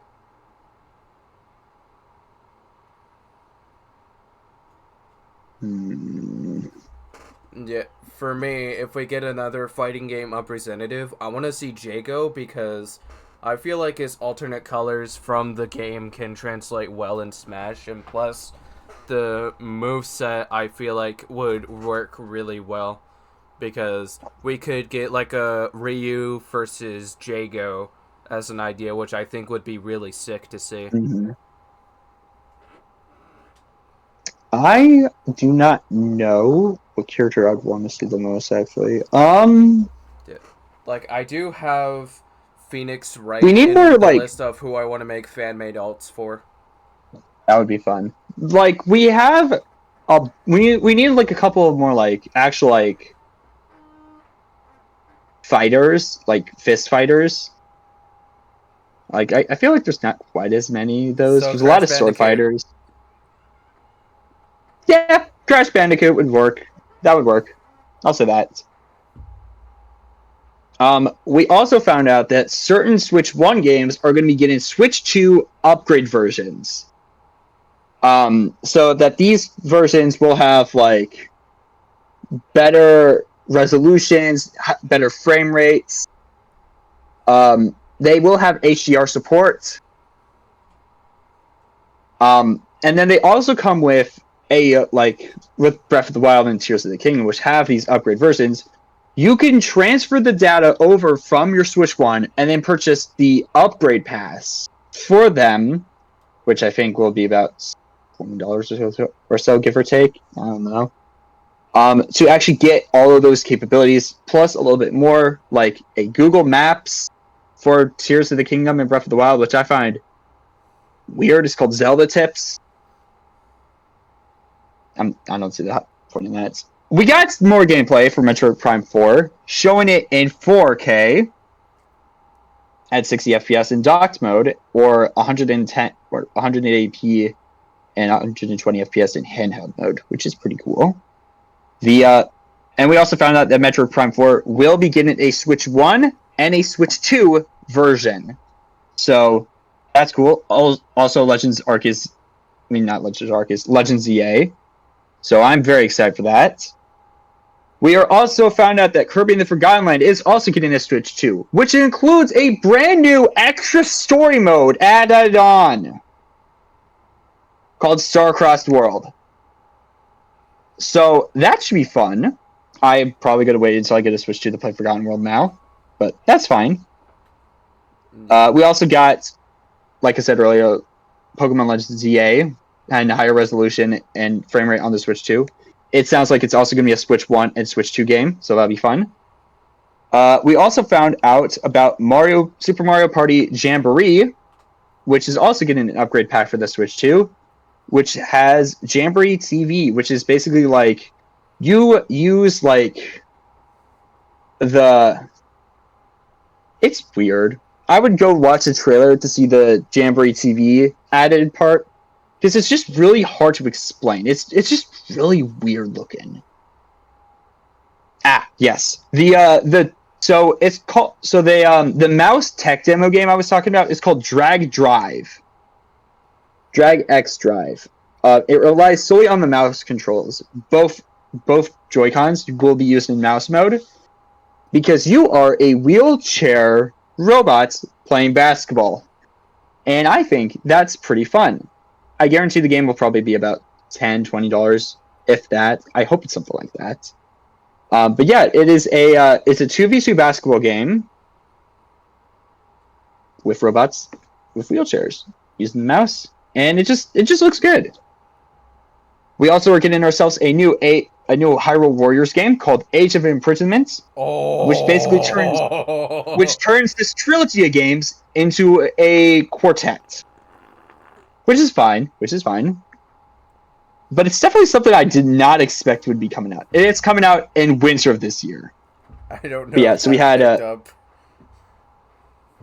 I have no idea either. Yeah. I heard you say "ooh," yeah, but that was it. I got excited from when you said Hyrule Warriors, and from when I was like, I don't know if that picked up. That was because I ripped ass. I didn't hear it. But yeah, so we had Breath of the Wild, which is obviously, Breath of the Wild. Then we got Hyrule Warriors Age of Calamity.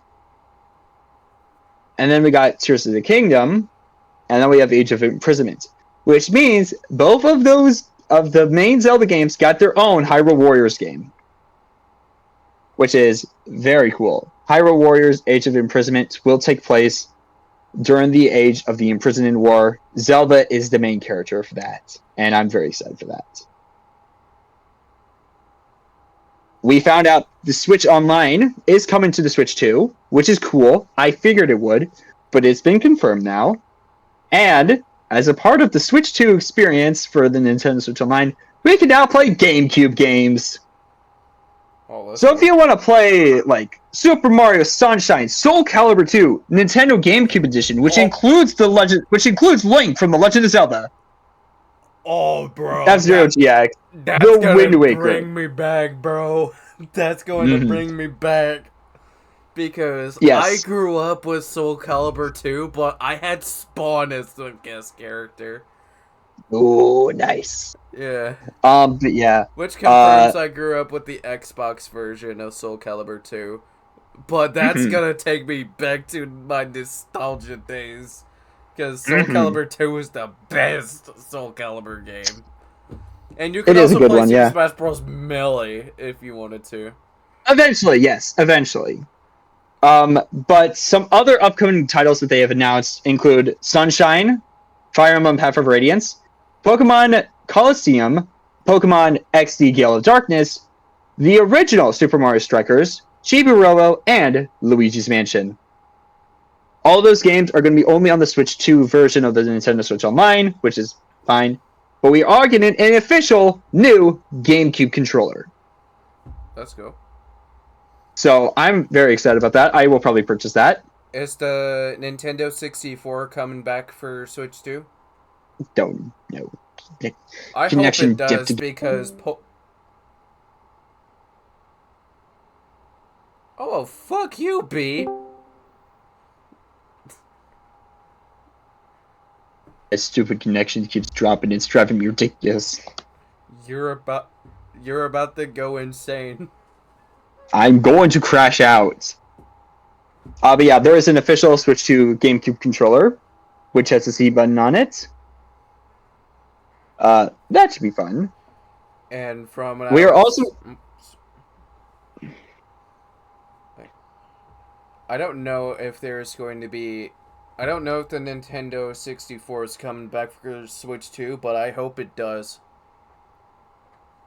All of the previous Nintendo Switch Online games are going to be also being playable on the Nintendo Switch Online for the Switch 2. So all of the SNES games, all the NES games, all the Sega Genesis, all the N64, those games will be playable on the Switch 2 version as well. So yeah. yes, you don't have to worry about that. Yeah, the why Switch I 2 was is also curious is because I enjoy Pokemon Stadium. Still to this day as an adult.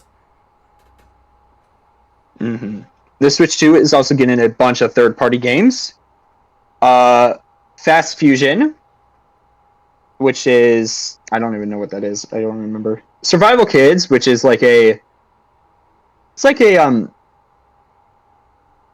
a survivor... It's like a survival exploration game with local co-op. Seems fun. Very cute art style. Puyo Puyo Tetris 2. And Split Fiction. I'm not surprised Split Fiction is coming. Those are the three. Those are some of the Switch 2 third-party games that are coming out on launch day. But there's one more in that group. This is a big one. We have not heard news from this game in years. Deltarune Chapters 1 and 2. 3 and 4. They're out. They are out. And they are coming out Switch launch day. But no, I didn't even know Deltarune Chapter 3 and 4 were out yet. Those are new. We had only had up to Chapter 2 so far. But I'm excited for that. I don't have we also the game, but I do want to play it. Sounds I do too. fun. I mean, the game is free to play, isn't it? Isn't it Deltarune free? I don't know. Let me check. I don't either. Go ahead, You can check that. I'm gonna keep talking. We also have a bunch of other third-party games. We're getting Borderlands 4, Hades 2, Yakuza 0, Director's Cut, Hogwarts Legacy, Elden Ring. You heard me. We're getting Elden Ring on the Nintendo Switch before GTA 5. I mean, before GTA 6. Yeah, I was just about to say, 5 is out already. Dumbass. It's been out for a decade. Over. We're also getting Final Fantasy VII Integrated Edition. Civ 7, EA Sports FC 2025, Madden NFL 25, WWE 2K25, NBA 2K25, 2 Point Museum, Witchbrook, which I explained in the direct from last week's section earlier, Hollow Knight Silksong, the first news for this game in over 5 years.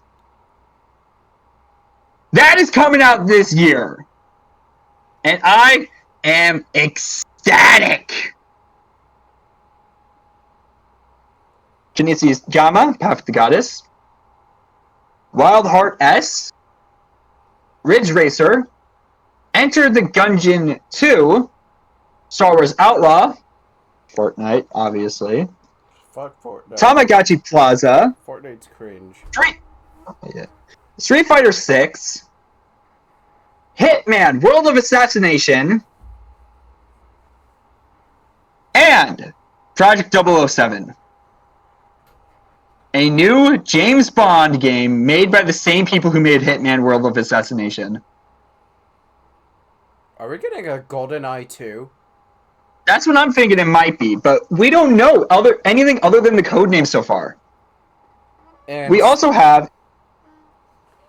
Fun fact about James Bond, he was originally considered for one of the Smash games, but because of the fact that it's licensed from a film, it was a no. Mm-hmm. Yeah. I remember hearing about that. Which it would have been crazy if we did get him. Oh, Which would so open cool. the possibility for not just video game characters, also for movie or show characters. Like Goku, for example.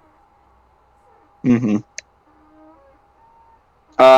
We also have one other third-party game coming out, which is called Starseeker Astroneer Expeditions, which looks like a space MMO, and I'm excited for that, and that comes out next year. But we also have one final third-party game we got to talk about real quick. And it's from Software. This is a new game. A Switch 2 exclusive from Software game. Oh my. So, as you were yapping, I ran into this TikTok to where it says flip your phone upside down, and look at what it says. It said, yes, listen to mommy. And then this happened. God damn it.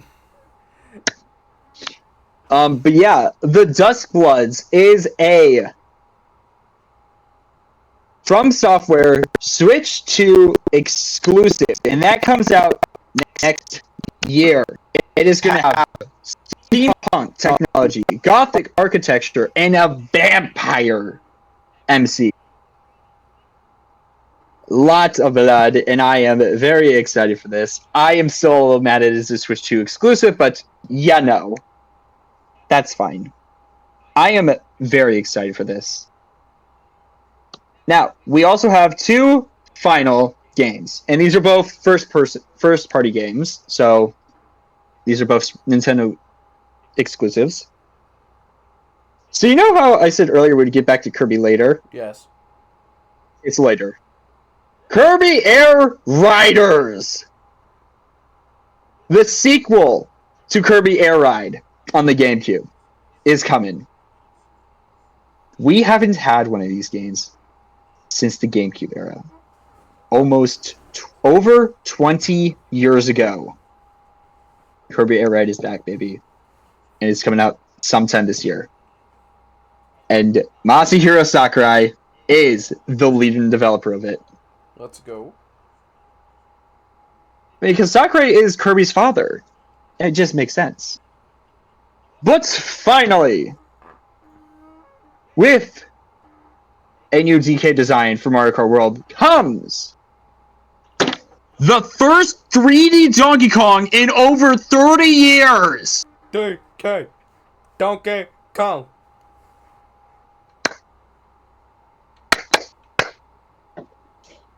Yeah, I don't remember the rest of the DK rap, I'm sorry. If it helps, I don't The remember game it is called... either. Donkey Kong is here. The Donkey Kong Bonanza is a 3D platformer where you can literally break through everything. The ground, the walls, everything is breakable. It has got such a strong rock theme, and you can just break it easily. I still don't know how I feel about Donkey Kong's design. It's literally just the eyes that are throwing me off. But it looks very good, and it comes out July 17th. And I am so excited for that. But that, after over half an hour talking about Nintendo Direct shit. This topic is finished. We're done. Yeah, we're done.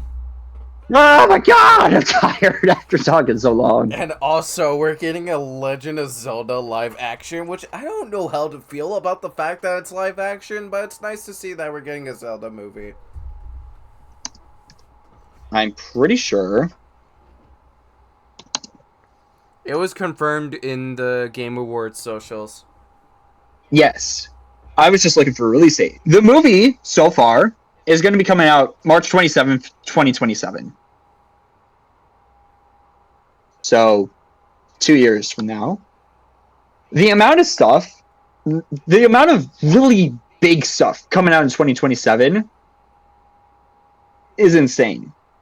We're going to get to something later in the line that's also coming in 2027, but that's going to be towards the very end of the podcast episode for today. The Pokemon movie. Yes, the Claymation Pokemon movie is coming out in 2027. The Legend of Zelda live action is coming out in 2027. And a Sony movie that we are going to be talking about at the very end is coming out in 2027. Before we talk about the Mirrorgate universe, that is. Mm-hmm. So, Evanescence, Devil May Cry. Interesting combination. I like it. Yeah. Explain. The song Aftermath is a banger. Is it a new song? It's a few days old, so yes. Still new, though. Okay. Yeah, It came out this year. Yeah, it did come out this year, and it came out a few days before the anime came out. Nice. I'll have to give it a listen. Sounds like fun.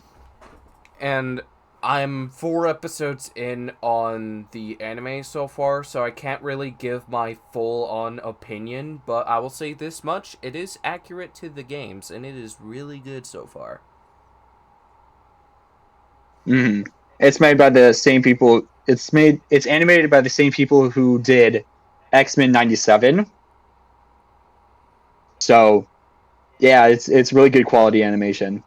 I don't know about that one, because it's giving me Cyberpunk Edge Runners vibes with how the animations are. Yeah, why I say that is because the thing that Devil May Cry and Cyberpunk Edge Runners has in common is that both animes is Netflix original. For Devil May Cry, I'm talking about the new one for clarification, because there's an old one that that nobody talks about.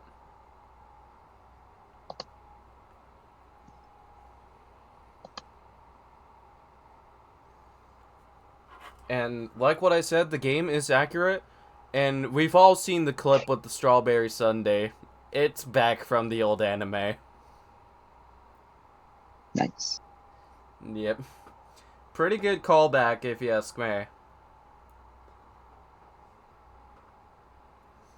And the first clip that we got a teaser of to where Dante just, like, shoots the demons. I shit you not when I say this. That is Dante's character intro in the anime. Nice. Yeah, that is just sick. And of course... So I found out. We're not gonna go too Sorry. crazy with it. But... So I found out that Studio Mir, M-I-R, the animation studio that made the Devil May Cry anime, the one that came out today, they also were the animators behind My Adventures with Superman. Oh, shit. No I didn't know wonder that. why That's the very animation interesting. is good. Yes! I was like, this animation style looks very good. I wonder why. Now explain it. Yeah. And I will say, and when it comes to the voice acting cast, I'm pretty sure I'm going to butcher the original voice actor's name, so I'm not going to bother saying it. But he retired, which is why Johnny Young Bosch is the voice of Dante in the anime. Mm-hmm. And you want to know Studio what's crazy? Trigger did Cyberpunk Edge Runners. Kevin Conroy is the voice of the vice president in the anime. That's a really good casting choice, if you ask me. Which, it's gonna be sad to see that this might be the only time. It's sad to see that this might be the only time we will see him be a voice actor for an anime, but that is just sick, bro. This also might be the last time we hear his voice, period. Yeah, and it's gonna be sad. Like, I'm gonna be so upset, it's man. gonna, it's We gonna, lost him too soon! He was 66 from when he passed away from cancer. I know. I just wish he lived longer. This is sad. Let's move on. Yes. And I'm not 100% sure if it was confirmed or not, but I think Robbie Damon is the voice of Virgil.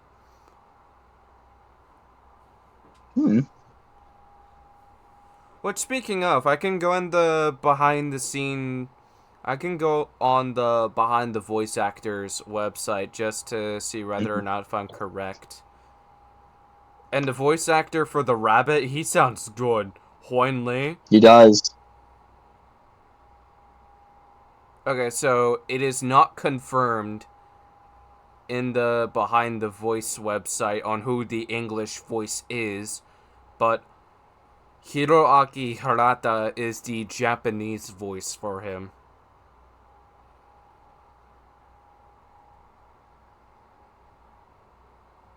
And Hon Lee is doing a good job on the voice of the White Rabbit. And if we see Virgil, I'm going to have my mind be blown. Which we saw a fake out in the first episode, which I think that was a really good call. Because if he was there right off of the rip, it would be too soon. And last time we talked about Naraka Blade Point in the podcast, it was from when they were having a collaboration with The Witcher 3, if I remember correctly. Now they're doing a collaboration with King of Fighters. Ooh, that's fun. Yeah, and how I know was that I saw in the cover art, I noticed Mai Shirainui. So I want to say that it's going to be based off of the Shirainui clan. Which, if that's the case, then that's a pretty good call.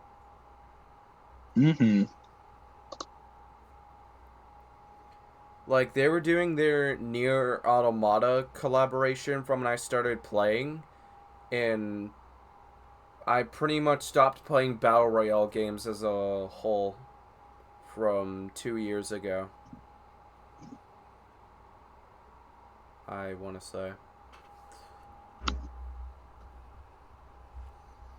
And I've lost count on... So that makes it 3 collabs that I know that they've done. I don't know if they'll do any other ones. So it's a only time will tell situation. But we're not going to get into too much details because we would just be here all day talking about nonsense if we do. Also, there's an Until Dawn movie. Yeah. It's not gonna have...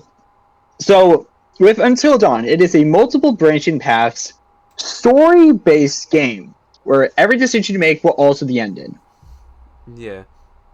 I do want to play that for horror game season someday. Now, how they do the movie is, it's a time loop. Every time when someone dies, they go back in time to before they died. And every time they do so, a different monster is chasing them. The idea of this is cool. However, because this is a movie adaptation of a video game, the adaptation is going to be shit. You cannot do an adaptation of a multiple path game. It will not work. Sounds like it's going to be hit or miss. But it's unless you pick a... It's going to be in theaters April 25th. Mm-hmm. So this now, makes it 2 video game movies that are coming out this month because the Minecraft movie comes out tomorrow. Yeah. And it got a 55% on Rotten Tomatoes. So it may have a chance to be a fun bad movie after how much we've been roasting it. I do need to add something about the Minecraft movie real quick. This news literally came just a few days ago. 4 of the biggest Minecraft YouTubers are going to be in that movie.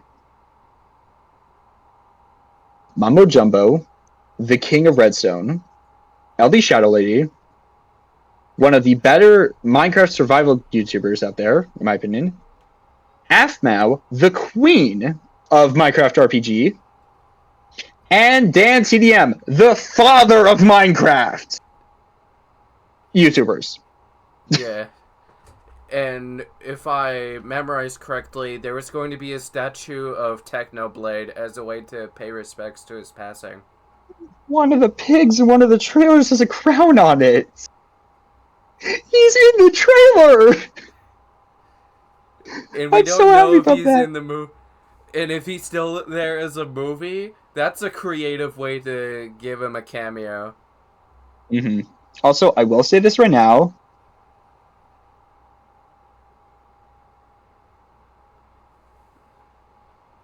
Say what?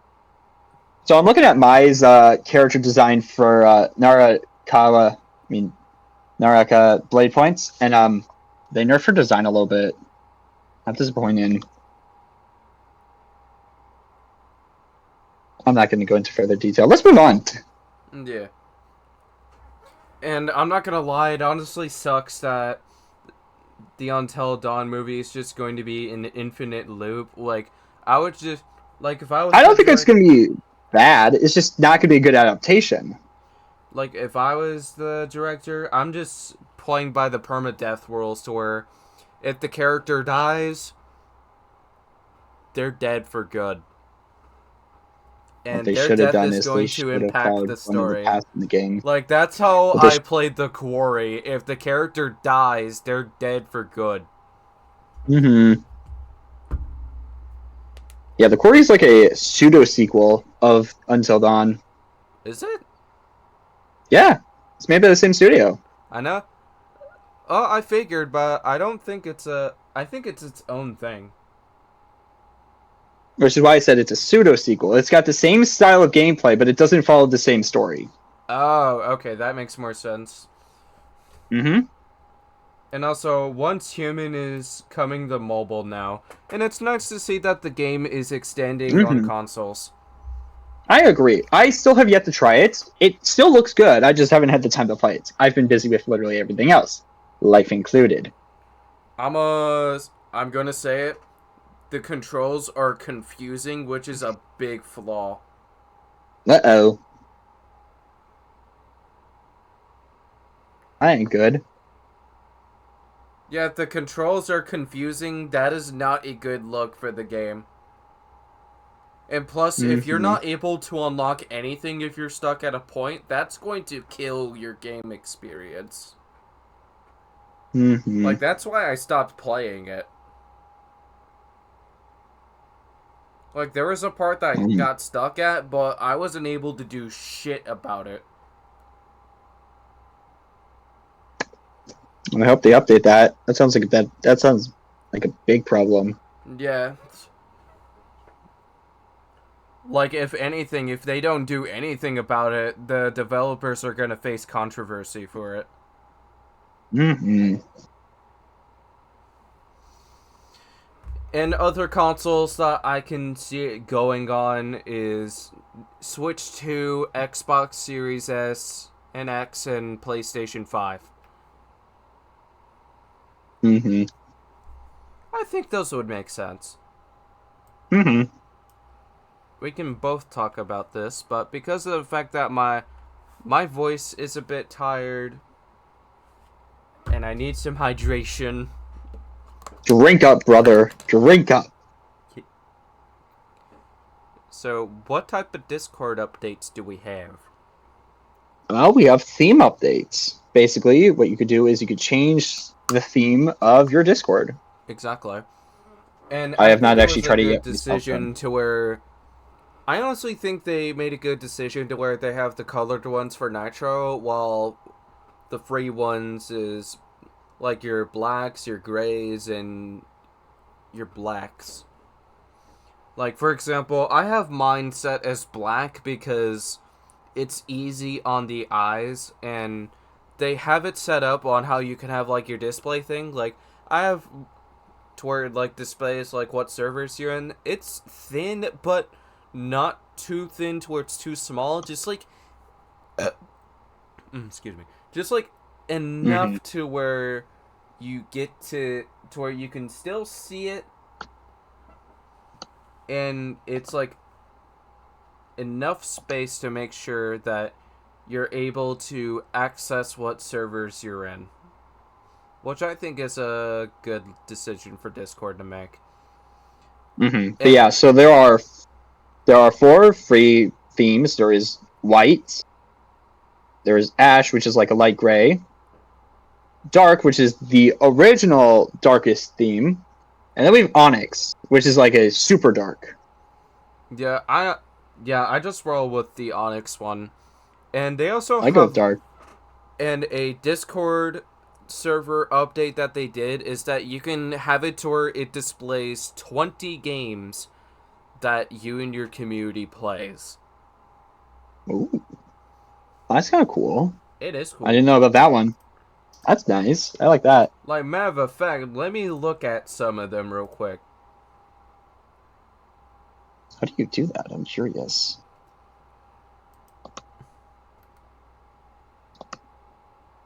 Alright, so the games that are on display is VR Chat, Minecraft, Marvel Rivals, Phasmophobia, 7 Days to Die, Stardew Valley, Fall Guys, Gary's Mod, Monster Hunter World, Left 4 Dead 2, Among Us, Destiny 2, Yu-Gi-Oh! Master Duel, Dead by Daylight, Content Warning, Goose Goose Duck, Lockdown Protocol, Lethal Company, Buckshot Roulette, and Crab Game.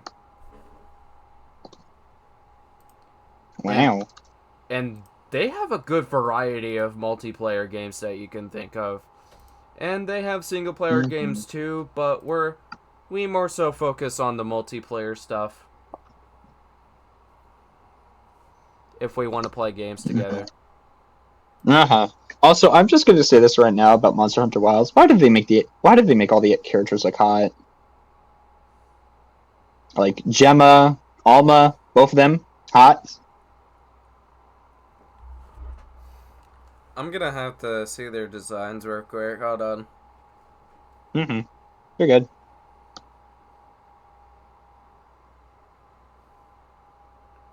Name one of the characters again. Alma, Alma.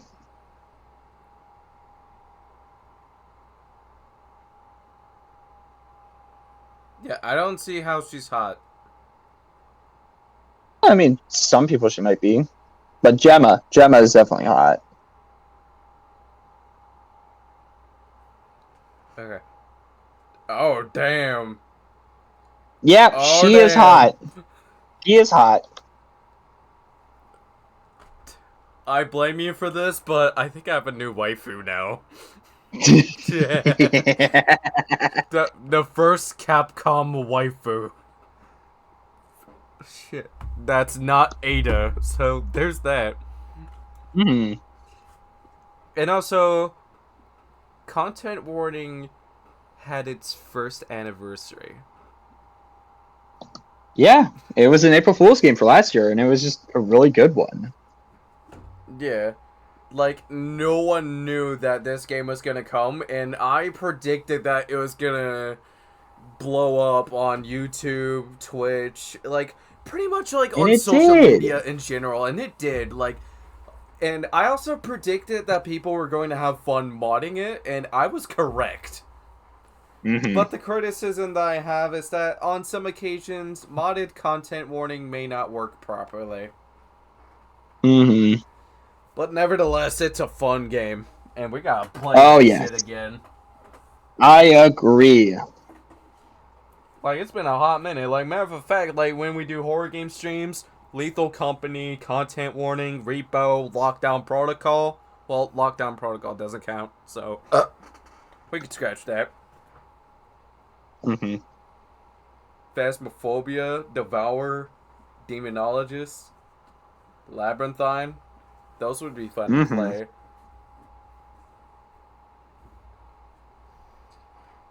And I'm not gonna lie, I honestly love playing content warning. Like, you guys get, Hmm. like, the We get 11... some funny moments out of it too. Yeah. I don't know if there was, like, any memes that we made with the game or not. Like, I know we made the poke your dick out meme with Banana Shooter, the Puerto Rican meme with Goose Goose Duck, the Ladder Hmm. Gang with Among Us, and the Shovel Gang with Left 4 Dead 2. I don't know Hmm. if there was any memes for content warning. Not sure. And something fun that I think we could do at some point is that we could make a fan-made film. Hmm. Just, like, have, like, in-game footage as, like, otherworldly footage, and then, like, have, like, a Scream-inspired idea. Hmm. I think that would be a fun idea to do. Just, like, have, like, a short fan-made film. Hmm. That'd be fun to do. Yeah. And also, does the name Brad Douraf ring a bell? It does. He is known to As be... Chucky. I was just about to say, he's known to be the good guy. He is the good guy. But yeah, no, I kind of jumped the gun on you there. Sorry. Fuck you for doing that. I don't care. Alright, nevertheless, Mark Hamill has proven that you cannot replace Brad Douraf as Chucky. Hmm. I love Mark Hamill as an actor, but he didn't do very good as Chucky based on what other horror fans have been saying. Who, And, Mark Hamill? yeah. Hmm. Brad Douraf ended up retiring as an actor because of health issues and he is 75 years old at the time this episode is being recorded.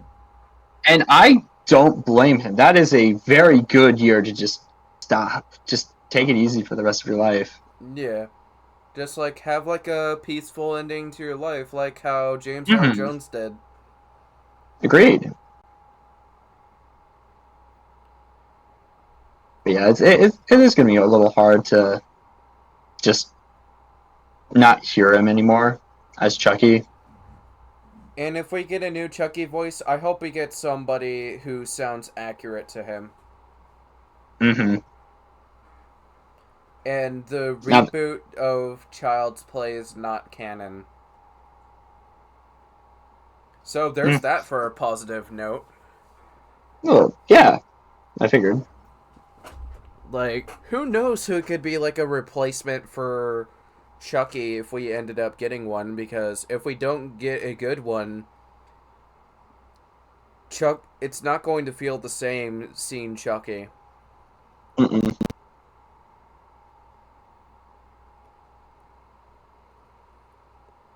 Yeah, we have two more announcements to get to. This just in The trilogy is complete is because complete. Spider-Man Beyond the Spider-Verse is coming out 2027, It's baby! happening! Yes! After months of delays and delays, originally he was supposed to come out back in March of last year. Cat's getting pushed back. Oh, bro. And now it's here. We still have to wait 2 years though, but you know what? I'm fine. We have a day. Yeah, like, just like how we have to wait for a year for Shrek 5. I don't mind, honestly. Take your time. Make Yeah. it perfect. DreamWorks fans, Do let them cook good. with Shrek 5. Sony fans, let them cook with Spider-Man Beyond the Spider-Verse. Yes. Let them cook. And then it's going to be a banger, and fans are eating I'm good. so excited. I'm so excited. Spider-Verse 3, or Beyond the Spider-Verse, comes out 9 years after the first movie. That is a long time between the first, second, and third movies. Yeah. But honestly, because this is an animated movie, that makes total sense. And if we end up getting like a comic book superhero in Smash Bros, I think Spider-Man would be a good one to have.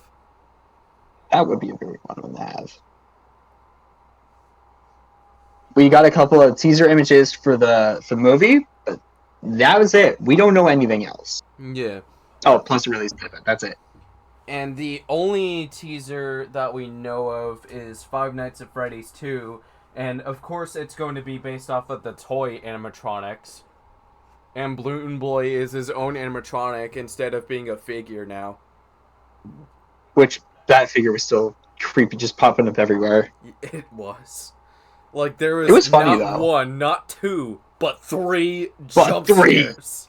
Three! And the third one was to our boy, the samurai Kenshin. himself. Corey Kenshin. Yeah. Poor guy. He's just a casual. He's just a taxi driver. Let him do his damn job. Don't scare him like that. And this is the... And from when I saw it in theaters, he was like, why do I always get the weirdos? My response was, because you're a YouTuber. That is true. Yeah, That is true. that is the correct response, because you're a YouTuber. Because there was this one meme to where somebody in the theater was like, he's black. He was done dirty. What the heck, man? Just look. Come on. Corey would be pissed if he saw that. And now, we can talk about the Mirrorgate universe. Yes, we do. So, which story are we talking about first? I'm going to quickly interject with 10 of the Twilight news real quick. So, I have said this before. I'm going to be releasing the next chapter on the anniversary day of 10 of the Twilight, the 1 year anniversary, which is April 8th. My plan is to still try to get it out by that day, but if I need to, I will push it back 1 week. So, it is still coming out this month. It just may be a week from now, or it may be in a few days. It all depends on how quickly I can finish this. I'm very close to getting the ending done. I just need to work on it a little bit more, but we'll see. We'll see. And as for what is new for my side of having the idea of alternate realities, the Cyborg Assassin is currently in the work in progress now, and it came out April 1st because I used Paranormal Slayer 2 as clickbait for a prank and it worked. Yes, it did. Which that is the only time of the year I will do that, because I would just look like a piece of shit if I do that. Mm-hmm. There's only one day out of the year where you can mess your community, and it's April Fool's Day. Exactly. Like other projects in the Mirrorgate universe that is in a working progress, Legend of the Night Stars is out now, which, speaking of, without giving spoilers, what's your thoughts about it? I still haven't read it. I haven't had time. Bruh! You need to read it! Busy! I will try to read it before the next Stop one, sucking though. Karma's dick and read it, brother. That sounded weird with how I said it. You don't say! Oh no. Alright. Oh boy. So, I've been teasing for quite some time that Twinblade and I might collaboratively be writing Carcanos and the Origins of the Dark Realm. Yeah. And here's the thing about that. I've been a I started as an indie writer because Gunblade was my first project, and that's an indie project. And as for Twin Blade, she went to college for her writing. So this means we would have the potential for Carcanos to have a banger of character development. I hope so. I hope my rugged man gets a proper good story. Yeah, because he was a side villain for Fantasy's Virtual Darkness and was the main antagonist for Fantasy's Virtual Darkness Aftermath. Now we get to learn how he became the villain that he is known to be in the Dire Ronin Legends saga. And other stories that is going to be in a work in progress later this year is My Own Problems, which is going to be a anime... Wait, no. Not an anime inspired. Cyborg Assassin is anime inspired, my bad. My Own Problems is inspired by Persona 5, but I want to do my own thing with it. Like, have my own characters, but have it to where you can tell that it's inspired by another thing. Cool. And as for what else is coming later this year, Investigator's Revenge may come out, but I will give a trigger warning real quick. It is going to contain blood and gore in it, because I thought to myself, Obviously. what if art was a ghost instead of a clown?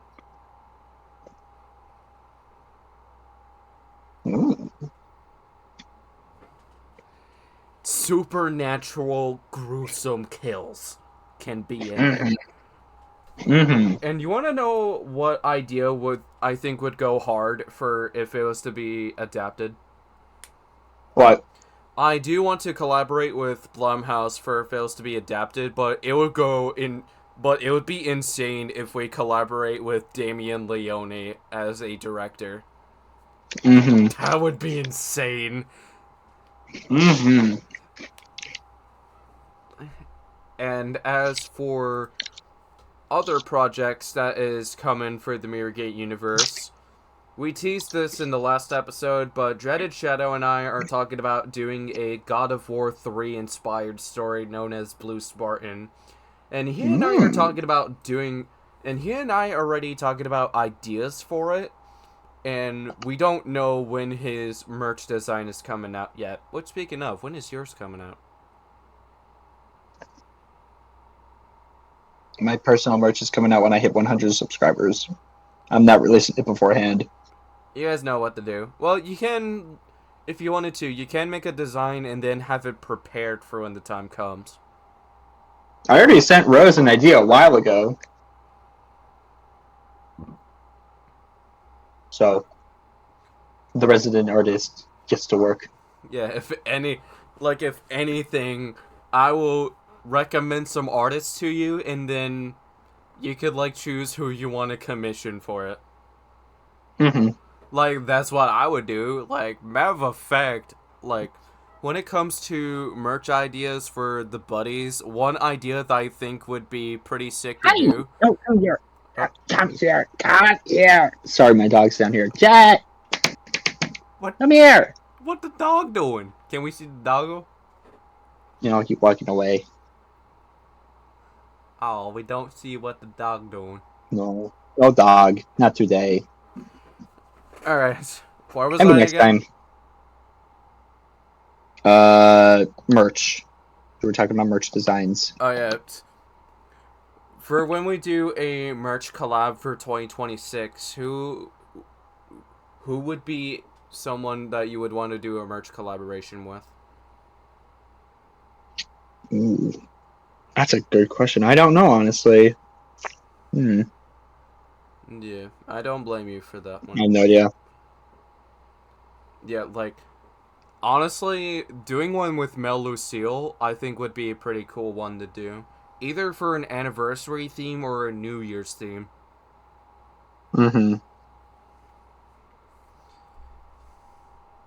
So, yeah.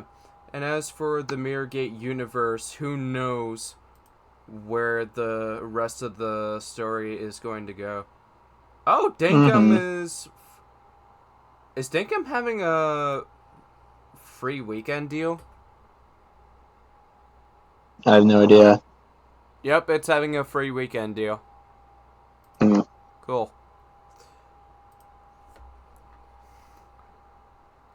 And from when we were talking about doing repo, the free GameSpot pranked us from when they said repo is free. We got rickrolled by the bot. I figured that's what it was. I was like, there's no way. Yeah, There's no way. How dare they? That's evil. yeah, that is the most evil prank they could have done. Like, I did that with the OnlyFans button in Linktree last year, and kicked it up a notch with a you got jebaited with the card this year, and it worked. And I'm not gonna lie, I was a fucking demon when it came to my April Fool's pranks. So yeah. I don't have anything else I can think of on what I want to talk about for what is coming to the Mirrorgate universe, and if I do, my lips are sealed for now. Like, if anything, I might release like a... I do like want to work on some art designs on what symbols would be for what guild or clan. So there's that. Crazy.exe has stopped working. Brain is turned off. So who's doing the outro? No, I did the intro first, so... Rock, paper, scissors. Alright, fine. Rock, paper, scissors, shoe. Alright, ready? Ready.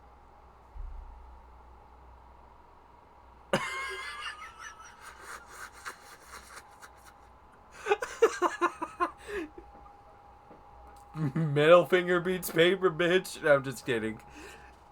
Come on, be serious about this. Alright, rock, paper, scissors, shoe.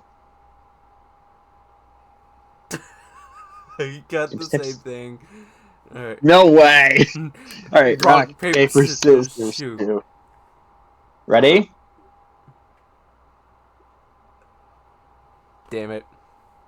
Take your paper and I crumble it into a little ball. Yeet. Yep. So that's how paper beats rock. Would assume so. Nevertheless, that is it for All Things Nerdy episode 12. The Nintendo Direct topic was such a long one because there was a lot. That was a news. 30-minute topic. My goodness, so many Nintendo news happened within this 1 week. And I'm not even talking about the Treehouse stuff that's happening today and tomorrow. I'm not doing that. There's too much. Too much stuff to talk about. Nintendo is on a hot streak right now, and it's actually insane. I honestly don't know what game I want to play later tonight at the time of recording this episode. Well, I'm going to go see a movie with a friend, so... What movie? It's... I don't even remember what it's called. Hold on.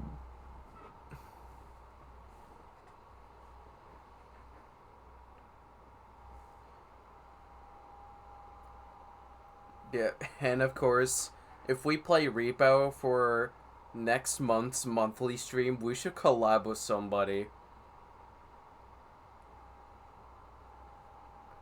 The movie is called Screamboat. You're seeing the Screamboat movie.